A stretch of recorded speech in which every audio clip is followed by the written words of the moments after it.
পল্টনে স্কুলে 4 বছরের শিশুকে নির্মম নির্যাতনের ভিডিও নিয়ে তোলপাড়। শিক্ষকদের নির্যাতনে মানসিকভাবে চরম ভেঙে পড়েছে শিশুটি, ভয় পাচ্ছে নিজের মা বাবাকেও। শিশুটিকে পাগল, জিনে ধরেছে ইত্যাদি বলে অপকর্ম ধামাচাপা দেওয়ার চেষ্টা করেন অধ্যক্ষ শারমিন ও পবিত্র।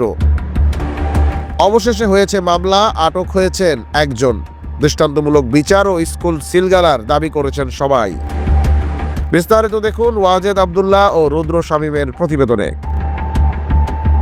নয়াপল্টনের শারমিন একাডেমি নামক স্কুলে মাত্র 4 বছর বয়সী শিশুকে স্কুলটির অধ্যক্ষ ও ব্যবস্থাপক মিলে ভয়াবহ নির্যাতনের ভিডিও নিয়ে দেশজুড়ে তোলপাড় সৃষ্টি হয়েছে।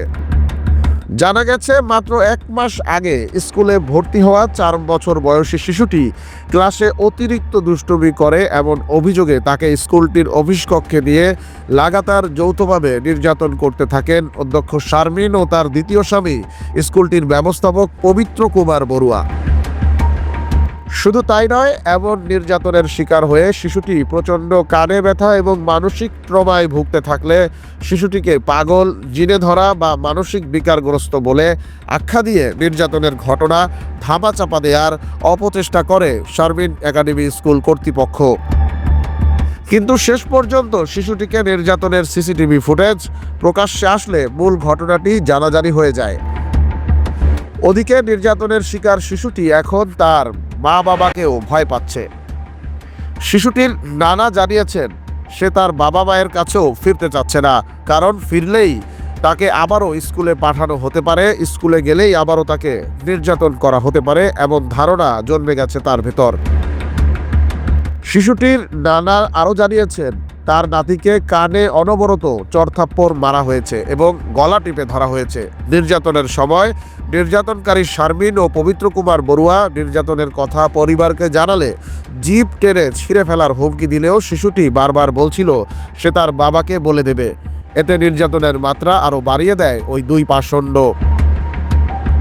শিশুটিকে প্রাথমিক চিকিৎসায় কানে ব্যথার ঔষধ দিয়েছে ডাক্তার, এমনটি জানিয়েছে তার পরিবার। এ ঘটনায় ইতিমধ্যে শিশু সুরক্ষা আইনে মামলা দায়ের করেছে ভুক্তভোগী শিশুটির পরিবার। আর সে মামলায় ইতিমধ্যে আটক হয়েছেন শিশুটিকে নির্যাতনকারী স্কুলটির ব্যবস্থাপক পবিত্র কুমার বড়ুয়া।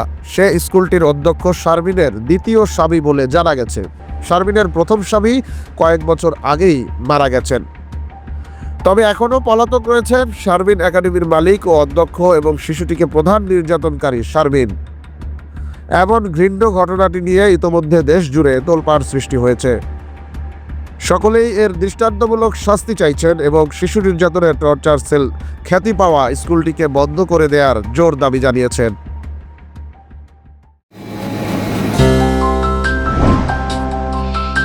অগ্রযাত্রা প্রতিদিন,